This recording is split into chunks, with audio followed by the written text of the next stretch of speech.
Hi, guys. Welcome to another episode of Modern Health with Dr. Jane. I, of course, am Dr. Jane. I'm a naturopathic doctor and natural fertility expert, and I help couples who have been struggling with infertility for over a year to get to the root cause of their infertility struggles and help them conceive naturally.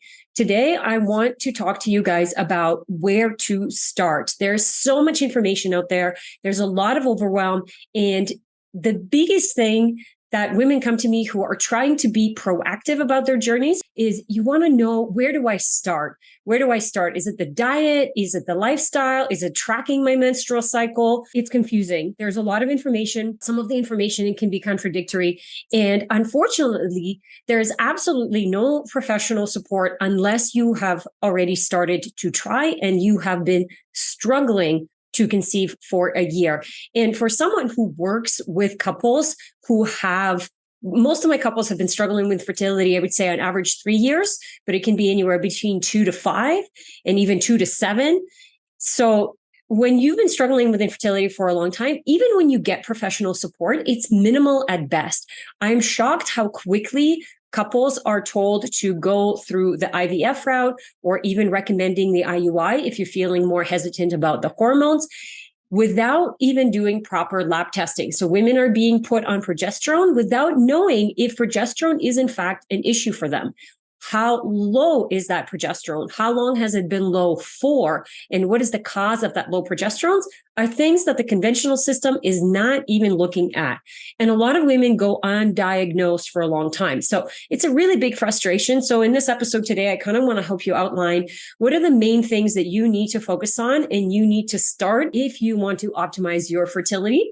And kind of what I've been saying is if you're new to the space, like you would like to start trying to conceive in the next 1 to 2 years and you want to be proactive, you have heard of all the stats, you probably have had some friends or even family members who've struggled with infertility, and you desperately want to make sure that that doesn't happen to you. So you want to take control and let go of the things that we can't control. And there is a strategic plan to this. So it's not just about trying everything and anything that we can on the internet.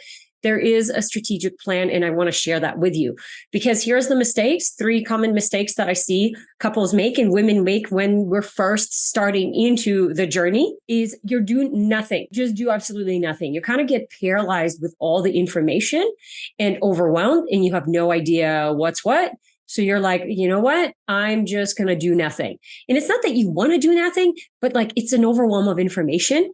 And there's kind of 3 responses to our stress.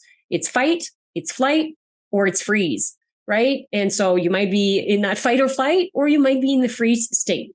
The second mistake I see is you're doing everything and you're doing random things without really knowing if that's the thing that's helping. You're not tracking any data. You haven't had any labs done, or you don't know what those labs mean. You don't know how to track your menstrual cycle unless you have pee strips. You literally don't know how your body works. And so you're just trying to throw things at it because it makes you feel better to do something than not. And so you're stuck in that fight or flight instead of the freeze. The other mistake that I see is waiting too late to give your body time to heal. So we need to understand that pregnancy is a natural process. So if pregnancy is a natural process and it's not happening, it's unlikely that you're just broken and you're not meant to have children and you're cursed. Chances are something is missing. There might be a nutrient deficiency that's caused by a toxicity. There might be inflammation that's going on. There might be something going on with your immune system or your thyroid or your blood sugar or your stress levels that are now impacting your hormones like your progesterone, or oxidative damage stress from all the crazy stressors that we have in our life that's depleting our nutrients. So it's not going to, if you've been stuck in fight or flight, you've been on birth control for a long time, whether I was 10 years ago or now you're still on birth control and you're going to come off soon in preparation to get you ready, we set an unrealistic expectation of how long it should take our body to heal and how long it should actually take. One of the quotes that I saw online that I really liked, it's not the last 3 months before you conceive that are important for your fertility journey, but it's actually your whole life up until you decide to conceive. So if you're only giving yourself 3 months, but your body is a hot mess the rest of the time, just know that 3 months is a very small window into the couple of decades that you have been alive. And the reason I say this is because I just want to set realistic expectations. I know that this was true for me, and this is true for a lot of my patients as well, is when you decide you want to have a baby, that urge is really strong. And all of a sudden, it's like, I'll do anything to have a baby. And I just want it to happen ASAP, and I'll just figure it out once I'm pregnant. But that's a huge kind of mistake to think about pregnancy that way, because like I said, that the foundation of your egg, and therefore like the genetics that you're going to pass on to your child, and the amount of energy that you're going to have throughout pregnancy, and the vitality, and therefore all the nutrients that you can give to your child, will start way before when you get pregnant. Once you get pregnant, there's very little in your control, especially at that first trimester, where women are like, what can I do to prevent a pregnancy, to prevent a miscarriage? Oh my God, I'm so anxious. And it's like, totally. It's a very anxiety provoking situation because you're out of control. You now have to trust your body to just do what it's designed to do. And if you don't have that relationship with your body where you actually trust it, it's hard to do that. It's hard to trust your system when you're pregnant. And now you're thinking about, what is all of this going to bring up? And what if I have a miscarriage? How is that going to, like, the list goes on. And so instead, here's what I want you guys to do. I want you to, number one, identify if there are any issues first. So we don't want to be overthinking stuff. We don't want to be making stuff up in our head, but we do want to get an assessment to see if there are any issues so we can put our mind to rest, if you will. And that's going to really help with our emotional health. And then we want to create a strategic plan based on what is showing up in our data. And so I'll show you the things that I track with my patients that I encourage you to track, because let's face it, your conventional doctor isn't doing it. Your conventional doctor is seeing people who are literally on their deathbed. And I'll tell you this side story really quickly. But when my grandma was still alive, I remember going to the doctor with her, and she's been overweight for a long time, heart issues, blood sugar dysregulation, hypertension, osteoarthritis, lots of pain, a lot of anxiety as well that came with that. And I was looking around the office, and it's like, man, if I go to that same doctor and my grandma is the one next in line, and there's like 4 or 5 other people who are in exactly the same situation, her next in line, what is the doctor going to say when they look at me? They're going to say, you're fine, you're healthy, you don't have any issues. These blood markers, people wish they had these blood markers. So you have to understand that what you're asking for is not you're not asking for the wrong thing, you're asking the wrong people. And you have to start comparing yourself to that higher level of health. So you can't go to your conventional doctor who is literally comparing you to somebody who's on their deathbed if you're trying to optimize, right? So identifying, you have to take that responsibility to say, I'm going to see and I'm going to identify issues. So if I'm having a hard time losing weight, if I'm having periods that are painful or uncomfortable and that my life has to revolve around versus that I have to actually make changes in my schedule because of my period, that's not, and not because you want to, but because you need to. There's a difference in that as well. If there's acne that's stubborn or whatever, my thyroid or blood sugar or my mood, whatever it is, you get to decide if that's a problem for you. And because if it is a problem, then we can fix it. But if you don't think it's a problem, then you're not going to do anything about it. So first of all, we have to identify the issues. Second of all, we need a strategic plan on what it is that comes up. And then start now. For God's sakes, start now, because optimizing your fertility is optimizing your health. And optimizing your health means you're happier, you're more fulfilled, you're just a better person in this world that feels good about who she is. There is more, we need more of that right now, not less. And so don't make it about this thing that's, once I hit this level, once I finish this job project, once we finish building out this house or doing whatever, then I'll start prioritizing my health. You just have to start doing it now, but there isn't a perfect time or place. And that's why I'm so passionate about sharing this information, because it's not about just what you do the first 3 months. It's about what your whole lifetime, right? What have you done your whole lifetime? And when I work with my couples who've been struggling with infertility for years, literally years, and been told they're infertile, and, we're reversing their FSH and helping them get that down, and AMH increase and energy, menstrual cycle, all that jazz. A lot of their health issues have been passed on from generation to generation, because it's the little girl that has crazy constipation and a crazy anxiety or whatever crazy tummy issues. And her mom doesn't know what to do with her. And her mom just gives her a laxative. And her mom just says, oh, you're just a sensitive person and you got to get over it. And so that little girl learns to suppress her own feelings and her own emotions. And then she learns how to be bitter and angry about it. And we hold all that negative energy in ourselves. And then we wonder why our periods become really heavy and painful. And there's so much more to it, you guys, than just changing your diet, but we have to start somewhere. And the reason that I, bring this up is that you have to understand, like, sometimes we're really hard on ourselves. Like, well, I've done all this and it's not working and I feel defeated. You just have to know that depending on what your history is, and what your parents were like and where you were brought up and, even how much money you had and resources your parents had, how much medications you were put on, that's going to dictate a lot about how your journey will look like.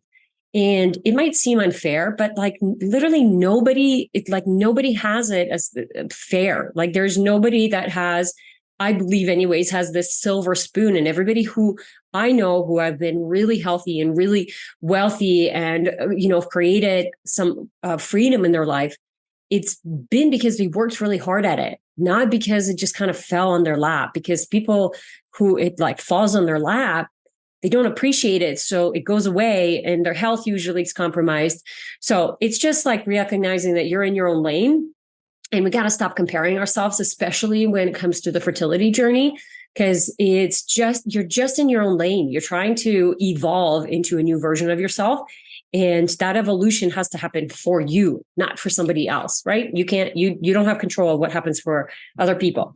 So here's what I'm going to take you through. I'm going to take you through what I do with my patients. And this is really what I do with my Fertility 101 program that will help you understand where you need to start. But after listening to this, if you're like, okay, I've already done all that and I need some more help, I'm going to get you to reach out and check out the program, because it might be that next step for you in your fertility journey. It might be the only step that you need. And then you might need more, but it's a really great way to start wrapping your brain around, where do I need to start so I'm not spinning my wheels? Because again, my clients who've been struggling with infertility for a long time, they feel like the first couple of years they've wasted 2 years of wasted time with their doctors, not knowing the answers, not having a path. Like that time waste is so painful, especially as you're getting older.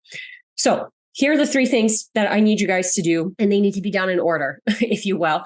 The third one is going to be an exception. But number 1, you need to collect some data. Talking about not knowing what's going on, you cannot do anything until you understand what's going on for you. So I have a bunch of you always message me through Instagram and you're like, what's the supplement? What's the thing I need to do? And my answer to you is always, I don't know, because I don't know you. I don't know your lifestyle. I don't know what's going on for you. I don't know why you have low progesterone. I don't know why you have endometriosis. And so me giving you a magic supplement, which just does not exist, isn't going to help you. All it's going to do is make you go out and buy an expensive supplement that you start taking, feeling hopeful. And then after 3 months, you're going to say, well, I didn't notice anything. I've tried natural medicine and it didn't work. And that's not what natural medicine is. Okay. So I want you to stop asking people for advice who have no idea about your health or any data for random advice on supplements to take. If you want to know research behind which supplements to take, you can look it up online. You can literally look it up online. And there's a lot of practitioners in my field who share the research on CoQ10 and acetylcysteine and vitamin D. And don't get me wrong, I look at that research too, but that research applies to specific situations, specific time, depending on what's going on for you. So the first thing you need is you need some data. And here's kind of the 3 pieces of data that I like to collect. Number 1, you need to run some labs. It doesn't need to be anything crazy, but I literally have a podcast on like, here are the labs in terms of hormones that you need to run. And in my Fertility 101 program, I go into very deep detail of here are the lab work you need to run, and here's the normal range, and here's the optimal range, and here's what your partner should run as well. And it's just blood work. It's what I would consider basic lab work for health assessment to check your thyroid, blood sugar, your liver function, your kidney function, your hormones, your CBC, some nutrient levels like ferritin and iron levels and B vitamins and vitamin D. So it's nothing crazy, but it's a good way to get an assessment, to have something that's palpable. Because let's face it, data doesn't lie. You can say, I'm doing all the things right, and you might be. But if the data shows that, well, you're deficient, so you must be missing something, right? You must be missing something. So let's open our mind to that. The next thing I'd like to track is data. So the device that I use is called the Oura Ring. And I love the Oura Ring for a couple different reasons. I have a lot of different posts around that, but it's low EMF. You can turn it on airplane mode, and it does its best work at nighttime. So it tells me your heart rate at nighttime. It tells me about your heart rate variability, which is your ability to snap into parasympathetic nervous system states. So like that relaxation, are you able to do that? And it also shows us your activity level, stress, heart rate throughout the day, that kind of stuff. It's really helpful to see what you're doing. And my example with Oura Ring, when I first tracked it, because I believed I was at the healthiest that I ever was when I first got the Oura Ring. And I've evolved very much since then. It's been at least 3 years, maybe 4 now. The biggest thing was like, wow, my HRV is really low and I'm actually overdoing it. And my heart rate is jumping up a lot in my second half of the cycle. And so I need to learn how to prioritize my health differently in the second half of the cycle versus in the first. So there was just lots of like little aha moments that not only for me, but now for my patients, because I literally will teach you how to use these devices. And you don't have to have somebody guide you, because let's face it, the app will help you explain it. But it's nice, obviously, to have a professional to be like, this is what this means, and that's what this means. So you have a better understanding, because we don't want to just get this device and not do anything with it. But it is helpful. People will say, I'm really healthy, but my HRV is really low. It's like, yeah, that's like saying I'm really healthy, but I have diabetes. So are you healthy or do you have diabetes? Right? And so again, that example that I used, elevating yourself to a higher standard of health. Yeah, you're not on any medication. That's good. But is that where you want to be? Or do you want to go higher? Right? And if you want to go higher, you just need to do things differently. So I love tracking that data. And the third thing is menstrual cycle tracking. I do not like using the P strips. I don't like using the basal body temperature or whatever other. I find it's way too overwhelming and can actually stray you off from understanding what your body is trying to tell you and what the signs and symptoms of your body that tell you that you're ovulating. So I use a very simple menstrual cycle chart where you're charting when you have your period, what the flow is like, what happens within that flow, how much volume you lose, to then whatever discharge you have from the time your period ends to the time it starts again. When do you have white cervical fluid production? How many days? What does it stretch like? What does it feel? And then do you have any other discharge in between those cycles as well? Because that's going to be really, really important. That literally will tell us a lot about the quality of the egg, which will tell us about the quality of your hormones and what's going on with those. It will help us understand the health of your reproductive system. And I actually have a whole video on this in my Facebook group, and I believe on YouTube, about how to track your menstrual cycle. And this is what I use with my patients so I can help them make sense of what's going on. So that's the first thing, you guys. You're just going to start collecting some data. I know you're itching to take a supplement or to start something, but you actually just need to observe. You need to observe and you need to collect labs so you can see what the hell do I need to focus on? And am I overthinking a bunch of stuff, or do I really need to focus on some things? And what I'll say is there's always levels. There's different levels of healing. The first level is like fight or flight. We want to get you out of fight or flight. So if you have painful periods, if you have a lot of brain fog, if you have a lot of anxiety, or if you have a lot of digestive issues, like that's fight or flight. We want to get you out of that as soon as possible, because it's hard for the body is literally always in a deficit when it's in fight or flight. Then if you're not in that, and you're probably not if you're being proactive about your health and proactive about your fertility journey, but the next piece is then getting rid of stubborn symptoms. And those stubborn, sometimes it's old symptoms that come up, but when the stubborn symptoms come up, it's actually a good sign, because it means that the body now has energy to deal with some of the stuff that's kind of been down low in the gut or being suppressed for a while. So we really want to figure out why those symptoms are there in the first place, because the body literally doesn't do anything without a reason. It's just like, it doesn't. I'd love to say that, no, it's just the way that you are, but it's not. It's not the way that you are. It's your body telling you that something is out of balance and we need to figure that out. And sometimes it can take a bit of time, but your body is very smart.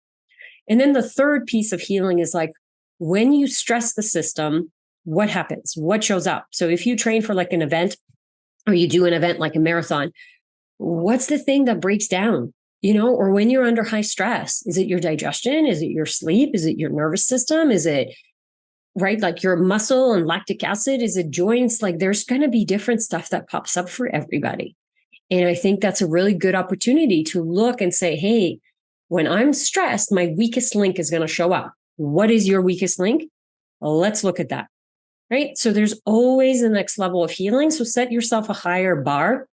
It's not just about getting you out of fight or flight. Your symptoms are there for a reason. So we need to get rid of them. And it just depends on how much weight you decide to put on that situation.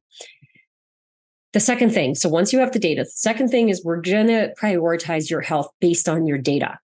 And the three kind of pieces that I split it into is your health foundation, your menstrual cycle, and then environment. So your health foundation, you're thinking about things like sleep, nutrition, digestion, hydration, movement, stress. Do you have those pillars figured out? Are you sleeping 6 hours or 8 hours a night? Do you feel refreshed in the mornings or do you feel tired? Do you feel bloated after every time you eat, or do you feel good and energized throughout the day and when you're eating? Are you pooping every day or are you not? Do you drink enough water? So you get the idea, but the foundation like never goes anywhere. And that's something that you'll have to really lean into when you're pregnant, because your foundation will really help to set up the foundation for your future babe. The next thing is menstrual cycle. And that I think is probably one of the reasons you feel super anxious about your fertility journey in the first place, is because you have no idea how your cycle works. You probably were on birth control for some time. So there is a huge disconnect between the brain and the ovaries, and therefore how you feel. There's probably been some gaslighting from the medical system where they've told you, don't worry about it. It's fine. It's normal. It's in your head. And you have no idea what it means. So now you're relying on P-strips and trying to figure out what ovulation is. And that's why I teach you how to track your cycle, because it literally will tell you everything you need to know. But you need to understand what's normal for blood loss, how much is too little, how much is too much, what white cervical fluid production you should have, how much of it, when in the middle of the cycle, what other discharge is normal, not normal, how to eat with your cycle, how to exercise with your cycle. The Oura Ring example I gave you for myself, it's like I kept the same pace day 5 of my cycle than I did day 22 or day 25. And it's like, you can't do that because your hormones are different. And so you have to change how you eat and how you fuel. It's not a huge change, but it is a change. And so it's just learning how to respect our physiology as women instead of blaming it or being upset with it. And then the third thing, obviously, is the environment. So environment is huge to talk about because, let's face it, it's not a matter if you're exposed to toxins, it's a matter of how much. And so becoming aware of the things that are the biggest exposures in your life are going to be things that, what's the water you're drinking? What's the food that you're eating? The air that you're breathing, and then the things that you're putting on your skin. So if you put a lot of stuff on your skin all the time, that's going to be a big exposure for you. If you are still drinking tap water or Brita filtered water or fridge filtered water or even Berkey filtered water, chances are that's like really poor quality water. So there's a lot of toxic exposure that's coming through there. So it's just really learning and becoming aware of like, how many toxins are we really exposed to? And this is what I get to with my infertility clients who've been struggling with fertility for a long time, is helping them show that they actually have huge amounts of exposure to environmental toxins. And so their body has really high levels of oxidative stress. And so all the antioxidants that they're taking in are just barely helping them balance that stress, let alone help to rebuild some of the damage in their cells, sperm, eggs, and therefore hormone function and digestive system and all that jazz. So the environment is big, and I have lots of different podcasts around that topic as well. But those are the three things that I kind of prioritize. We first collect data, and then we look at, okay, what's going on in your health foundation? What's going on with your menstrual cycle? What's going on with your environment? Because that's all then going to reflect in the data. Because it's not like we track data and then we forget about it. Like I look at my Oura Ring every day. That's a piece of data information that I have every day. Do I run lab work every day? No. But once a year, I get lab work done, right? And if you're trying to move and shift and heal, you're going to run lab work a little bit more frequently. And that's probably like every 3 months. That would be frequent. But every 6 months, for sure to assess what's going on and if improvements are being made. The last piece is community, you guys. And I think, like, as you are listening to this podcast, you have already started to surround yourself with people who are going to elevate you. I'm always going to lift you up and create a higher standard for you, because I see a lot of people set really low standards for themselves, for their health, for their relationship, for their financial health, for their children. Like, we're just setting such low expectations and low standards. And it leads to really low quality of life. Like, we're getting anxious and depressed because we have no fulfillment and no joy. And then we're afraid of working hard because, God forbid, I work hard for something. So, and some of us who are working really hard feel like we're working really hard and nothing is happening. And it's not that your work doesn't matter, but you're probably just working and focusing on the wrong things. Because if your health isn't improving and you're working really hard, you're just focusing on the wrong thing. That's all. So we want to take that effort and put it towards something that's actually going to work, as opposed to, towards something that's not what you need right now. So community, what I say by that, it's like you really want to surround yourself with people who are going to try to make you better, who are trying to achieve something, who are going to be supportive. And sometimes that's your family, but sometimes it's not. And sometimes it's your friends, but sometimes it's not. Sometimes your friends are actually the ones who keep dragging you down, because they're like, oh, come out for a drink with me. Oh, you'll be fine. And so it's being aware of, like, who is in my world who's like really trying to make me better.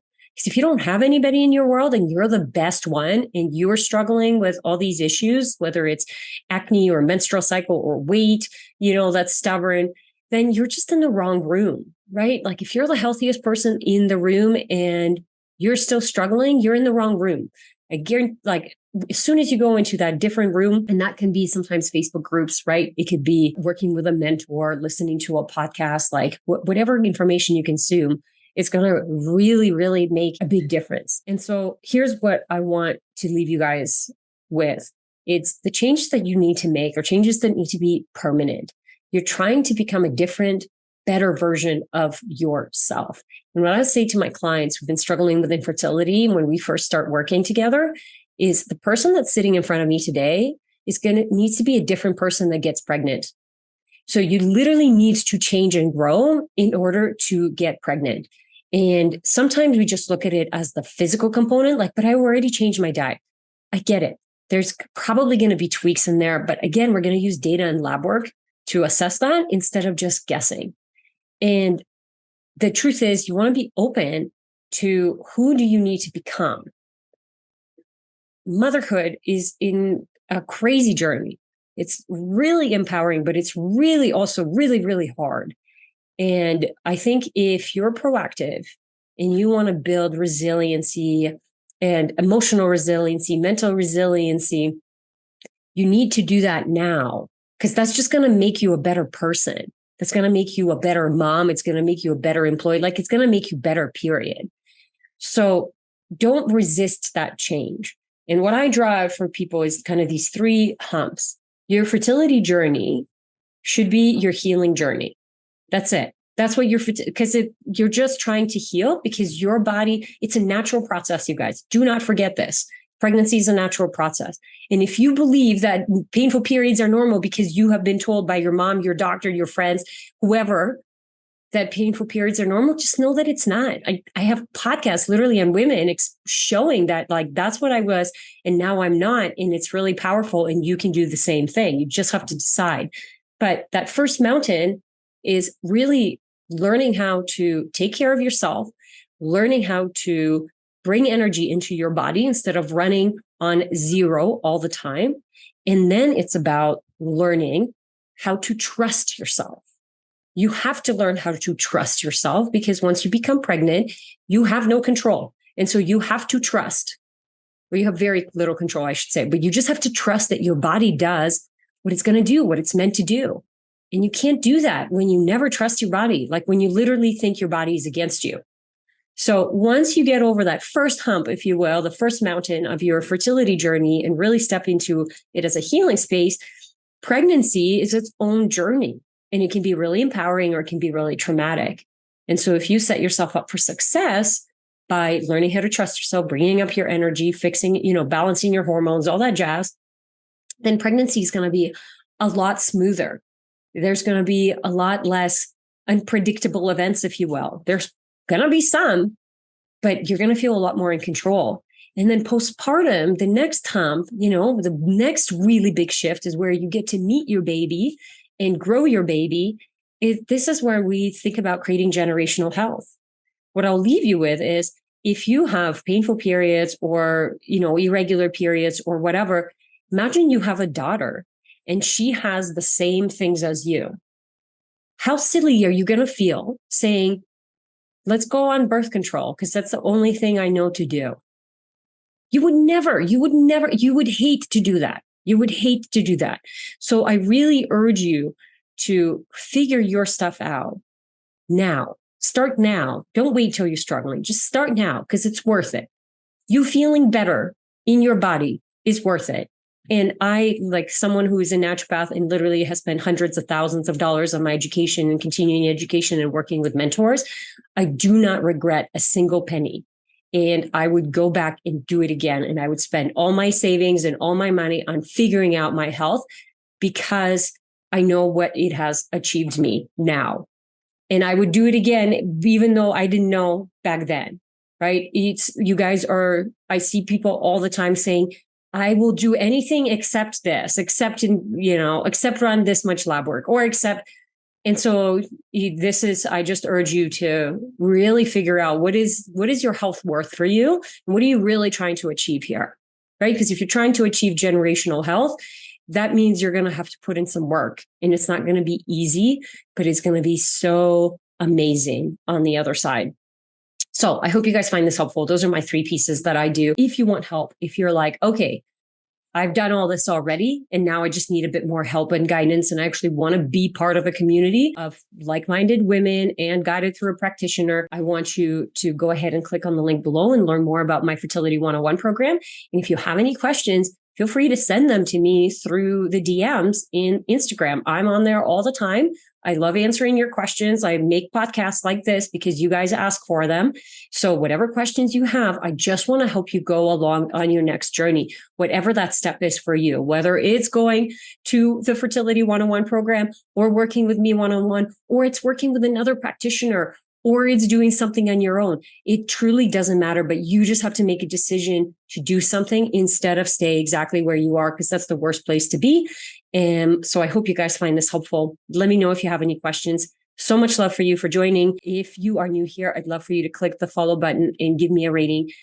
It helps a lot, you guys. It really helps me get my message out for you to share these podcasts, follow, all that jazz. So thank you. I appreciate you for doing that. And I'll see you next week.